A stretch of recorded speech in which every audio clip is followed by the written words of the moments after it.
¿Qué tal, amigas y amigos? Gracias por acompañarnos como siempre en Entrevista a Venevisión. Ya estamos listos para iniciar nuestra conversación con la invitada del día de hoy. Ella es Mercedes Malavé, coordinadora nacional de Unión y Progreso. Gracias por estar con nosotros y qué bueno tener una mujer hoy acá en el estudio, Día Internacional de la Lucha contra el Cáncer de Mama. ¿Cuál sería el mensaje para las mujeres venezolanas que hoy están padeciendo esta enfermedad? Gracias, Endrina, por la invitación y bueno, hoy celebramos este día tan importante para tomar conciencia sobre la importancia del tratamiento, de la prevención temprana, de las consultas periódicas sobre un tema que afecta tanto la salud y la vida de la mujer como es el cáncer de mama.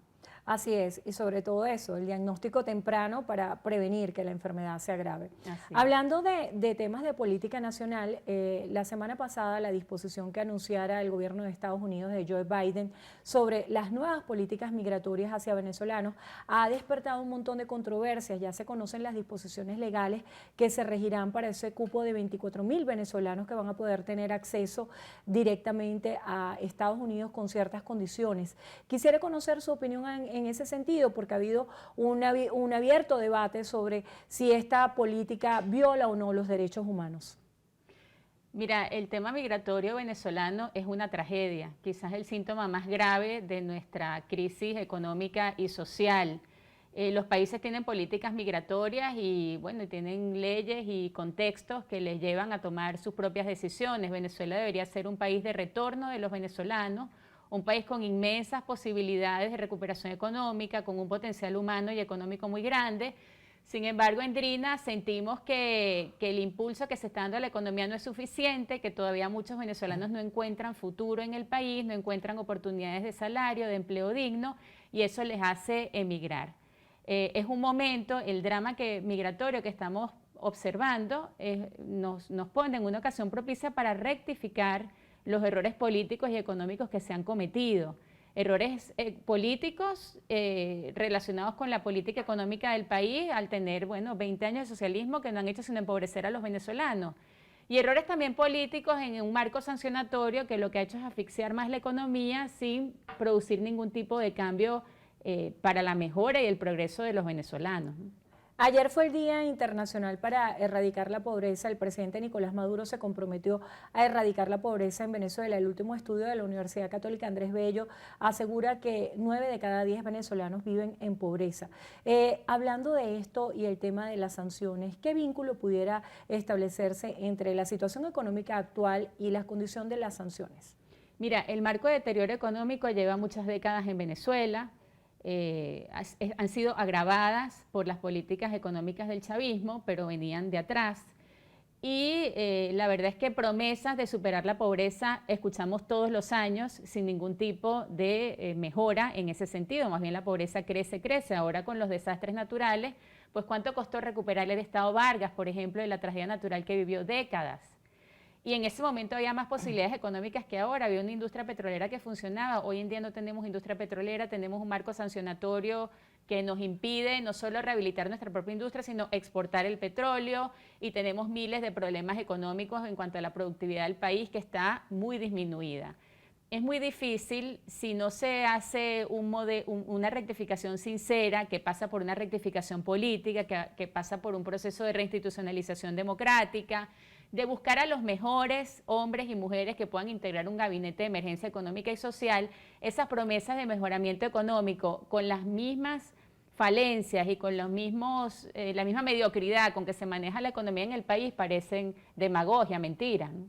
Hablando de la situación económica, hay distintos escenarios que se plantean de un moderado, un tímido crecimiento económico para el país, aunque hay estudios que no son tan optimistas.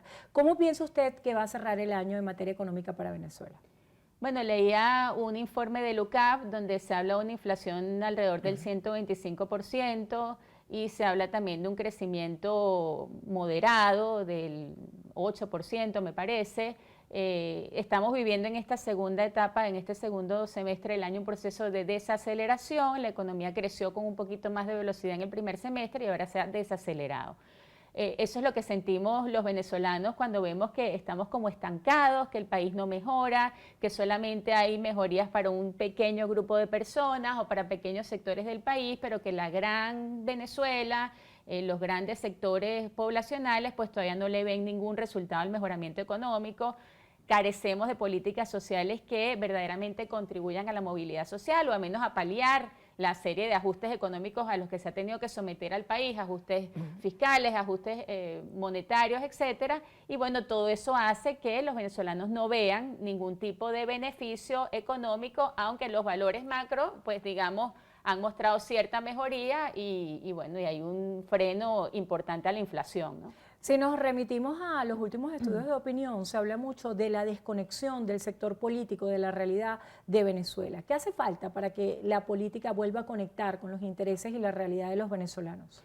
Bueno, el sector político opositor está muy enfrascado en temas que solamente le incumben y le importan a ellos, ¿no? Como vemos ahora el tema de las primarias opositoras para elegir a un candidato presidencial, muy ajeno a lo que los venezolanos quisieran oír de los políticos, más solidaridad y empatía con el sufrimiento económico, ahora con el sufrimiento de los desastres naturales, más cercanía con los padecimientos sociales que vive la población, salariales, de jubilaciones y pensiones, etcétera. Sin embargo, pues vemos que todavía ellos están muy concentrados en un tema interno, digamos, de hegemonía política para conservar un estatus y no han hecho el esfuerzo de plantear, por ejemplo, una alternativa económica seria, plantarse seriamente frente al tema de las sanciones y su inconveniencia para el país, proponer un sistema de salarios y pensiones que verdaderamente les sirvan a los venezolanos, pues ninguno de esos temas se tocan porque el tema principal parece ser el tema de las primarias, ¿no?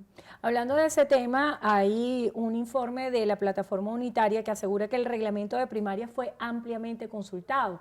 En el caso de la organización de ustedes, ¿participaron en este proceso? ¿Están de acuerdo con este comité de postulaciones que en teoría estarían convocando para las primarias presidenciales en junio de 2023? Mira, no se nos consultó nada sobre el reglamento.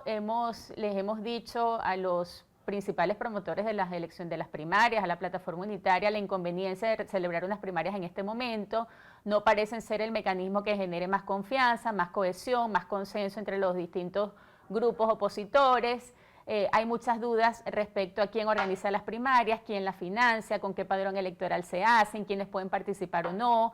Hay una lista de candidatos que sinceramente parece más una fiesta de candidatos que una lista de candidatos realistas que puedan realmente ganar las primarias y luego ganar las elecciones, cobrar y gobernar para todo el país. Y eso nos ha hecho, bueno, un poco distantes, digamos, a la metodología de las primarias. Nosotros hemos insistido en la necesidad de convocar a los venezolanos a un gran proyecto de unión nacional, un proyecto que trascienda los partidos, que trascienda las rencillas, que trascienda los intereses particulares y convoque a la unión de todos los venezolanos. Llevamos 20 años de confrontación que nos ha empobrecido, nos ha dividido, nos ha hecho caer en la miseria. Y la única manera de ofrecer una alternativa a eso es haciendo una gran convocatoria a la unión de todos los venezolanos. Para eso hace falta grandes consensos políticos, no solo entre los partidos, que al final son muy poco representativos de la población, sino grandes consensos con la participación de los sectores más influyentes en el país, los empresarios, los gremios, ahora los maestros que los estamos viendo produciendo grandes protestas por el tema salarial y que entre todos podamos ofrecerle al país una alternativa de cambio en unidad, en unión nacional para el progreso de todos los venezolanos. ¿Qué características debería tener el candidato que a su juicio plantee una opción seria, una opción real? Hacía referencia acerca de la cantidad de candidatos que hay, que supera los 40 hasta el momento. ¿Qué debería tener un candidato para ser serio? Mira, la Constitución de la República es muy clara en cuanto a las funciones del Ejecutivo Nacional, ¿no? Dice que debe ser el jefe del Estado, el jefe del gobierno, debe ser un hombre o una mujer que llame al consenso y a la unión de todos los venezolanos. No puede ser el representante de un grupito, de un sector político contra otro, que es lo que hemos visto en estos 20 años. Tiene que ser un hombre de nación que sea capaz de representar a todos los venezolanos. Luego debe ser el jefe de la hacienda pública, por lo tanto no puede haber estado implicado en casos de corrupción o de saqueo a la nación, a los activos de la nación, ni en Venezuela ni fuera de Venezuela. Debe ser el comandante en jefe de la Fuerza Armada. La Fuerza Armada Nacional de Venezuela está dispuesta a entregarle el mandato de comandante en jefe a cualquier persona, a cualquiera de esa lista de los 40, con quienes ellos se sentirían verdaderamente confiados de que el jefe del Estado los va a respetar en su institucionalidad y en sus deberes.